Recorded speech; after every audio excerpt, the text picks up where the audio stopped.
my name is Lisa Keller McCarthy, and this is Peter Martin, and we're biblical counselors with Calvary Biblical Counseling.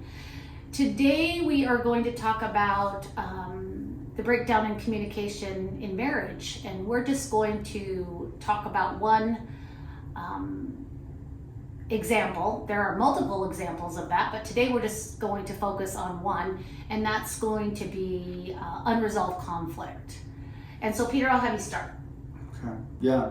So in these videos, I think we're trying to help people, just little tips and tricks to help them kind of generally improve their relationships and things like that from, again, that biblical perspective. I come from one side of the coin, which would be kind of more modern, younger people, where because there's this perspective in our culture today of subjective truth, there doesn't tend to be an objective way to resolve conflict. And let me define what I mean by that. So like, if I come from a background of believing that there's objective truth, then really what I'm trying to do with my partner is I'm trying to bring my perspective into the light, and then she's trying to bring her perspective into the light, and we're kind of bouncing them off of one another. We're kind of grinding against one another until we refine our ideas and we bring them more in line with truth.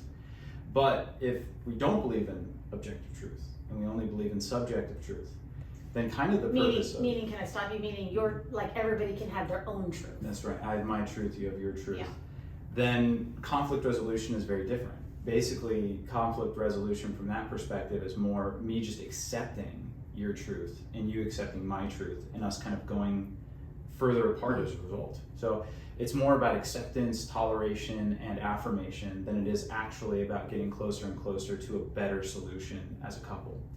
Now, if you go to modern day counselors and therapists, even like Christian counselors, which we talked about last time, they might take that perspective of the purpose of marital conflict is not to achieve an ideal solution together, but instead it's more about just accepting one another as you are, right? And you move forward kind of more and more separate but together. So that's basically what we see a lot today. Is a lot of people, they're married, but they're very separate. They have their separate ideas, they have their separate lives, they go on their separate vacations, they have their separate bank accounts. So they're married in one sense, but they're not unified in any other sense. How I see like the unresolved conflict come into play in the counseling that we do is there are so many hurts, and maybe this is just an extension of what you're saying. There are so many hurts that have never been resolved because of maybe what you're talking about by divergent of resolving it, but that they bring that into play in the very issue that they're always dealing with. So whatever they're dealing with currently, it's all of this baggage that has added, so it's just stacked. So this might be very, very small, but because of all this other unresolved conflict, now it's become huge. Even with baggage, let me give a common example that we see often, right? So let's say a husband and wife are in conflict, some sort of a deep-seated argument where there's a lot of emotions flying around, and the husband says something thoughtlessly, right? He says something like, man, you don't care about me, or just, I don't care, do whatever you want, right? He just checks out, he moves away. And the wife reads many things into what the husband is doing, maybe even things that aren't there, right? Like he wants to leave me, he's never cared about me. This is more proof that he never loved me. So then when that fight comes back up, which it will, right, like what you're talking about, when that fight comes back up, if there's no such thing as objective truth, then my purpose in that conversation between me and my wife is to just affirm her feelings.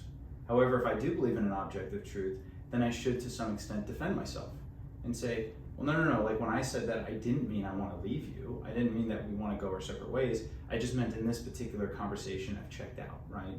And once we can kind of agree upon exactly what happened in the argument, then we can move forward in forgiving one another and moving forward together. So ironically, the modern day person being conflict avoidant, right? Thinking that this is the better solution because it's essentially, I'm here to just allow you to vent and I affirm your feelings. They think that will somehow kind of assuage the feelings of my partner and we'll have a more peaceful relationship going forward. Ironically, they're actually guaranteeing a continuation of conflict because they haven't found resolution, right? Resolution means that we've again come together on an agreement. And that resolution could be ideal, which would be kind of a synthesis between my ideas and my wife's ideas. They're coming together, they're complementing one another, they're refining each other's points, and we've come to a specific agreement. or even a compromise where it's like, well, you see this way, I see this way, we're not going to see eye to eye, so let's come up with a compromise where we're both in agreement, but it's not an ideal solution for either of us, right? But that's still some sort of a resolution. What modern day psychology advocates for is no resolution at all.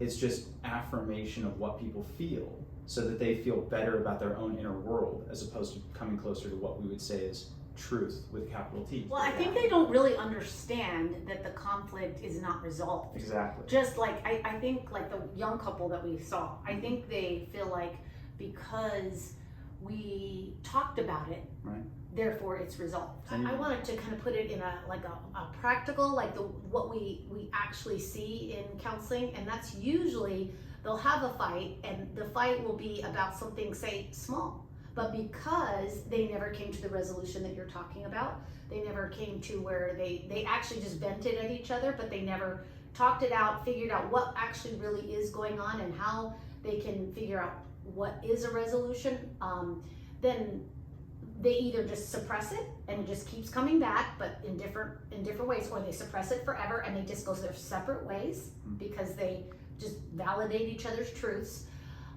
Or if they come to counseling, we help them to figure out what actually has happened in the past and how they can forgive, first of all, those past, so they can actually deal with the present. Yeah, absolutely. Just picking up on what you just said, I think that's so key, because I feel like a lot of people in my generation and younger, even people in your generation, we just naturally don't like conflict, right? It's just uncomfortable to not get along with someone that you love. And so I think it's much easier to just ignore problems, to pretend like they're not there, or like I said, to just take the venting type of solution where I'm just going to come and I'm just going to tell you how I feel. And just by doing that, we've achieved some sort of a solution together. But the problem is like you're saying, that actually guarantees that the conflict is going to become more and more radical and divisive over time.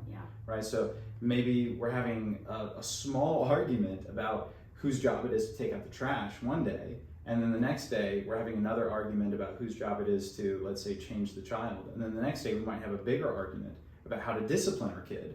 And now all those arguments are happening simultaneously because we've allowed them to compound, right? And that makes it even more difficult to come to a resolution, because we're not just having one fight, we're having a dozen fights. We're bringing up the past.